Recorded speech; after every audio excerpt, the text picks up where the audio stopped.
ராமநாதபுரம் மாவட்டம் முழுவதும் உள்ள அரசு டாஸ்மாக் கடை ஊழியர்கள் கோரிக்கைகளை வலியுறுத்தி மாவட்ட ஆட்சியர் அலுவலகம் முன்பு கடை சாவியை ஒப்படைக்கும் போராட்டத்தில் ஈடுபட்டனர். இதுகுறித்து சிஐடியு மாவட்ட செயலாளர் தனுஷ்கோடியிடம் நமது செய்தியாளர் குமார் நடத்திய கலந்துரையாடலை தற்போது பார்க்கலாம்.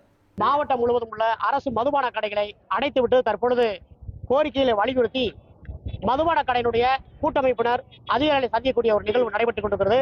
இது குறித்து சிஐடி சங்கத்தினுடைய மாவட்ட செயலர் தனுஷ்கோடி அவர்கள் அமர்ந்திருக்கிறார். யூத்து கேட்கலாம். சார் வணக்கம், உங்களுடைய கோரிக்கை என்ன சார்?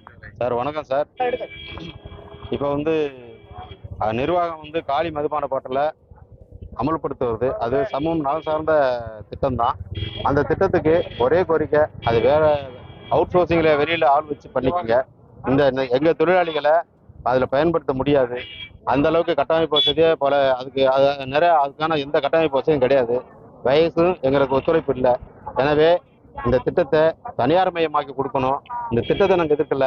எங்களுக்கு இப்போ எங்கள் மேலே பூர்த்தரை தான் நாங்கள் எதிர்க்கிறோம்.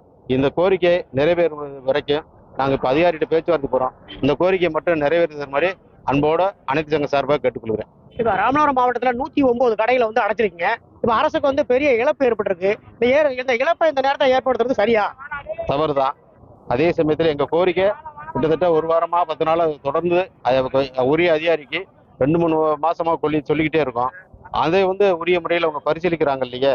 எங்களால் முடியுங்கிற வேணுக்கெல்லாம் செய்யல. எங்க வலியும் வேதனையும் அந்த அளவுக்கு இருக்கு சார். ஊழியருடைய பற்றாக்குறை இருக்கா? ஊழியருடைய கோரிக்கைகள் என்ன சார் இருக்கு? ஊழியருடைய பற்றாக்குறை நிறைய இருக்கு சார்.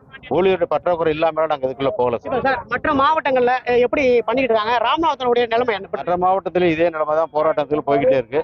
இப்ப நாங்க அதிகாரி பேச்சுவார்த்தை கூப்பிட்டுருக்காங்க. ராமநாதபுரம் மாவட்டம் முழுவதும் சுமார் 109 அரசு மதுபான கடைகளை தற்பொழுது மூடிவிட்டு அதனுடைய கடையினுடைய சாவிகளை அதிகாரத்திலே ஒப்படைக்கக்கூடிய ஒரு நிகழ்வு நடைபெற்றிருக்கிறது. இதில் சுமார் 850க்கும் மேற்பட்ட அரசு மதுபான கடை ஊழியர்கள் இந்த போராட்டத்தில் ஈடுபட்டிருக்கிறார்கள். ராமநாதபுரம் பகுதியிலிருந்து குமார், நியூஸ் 7 தமிழ்.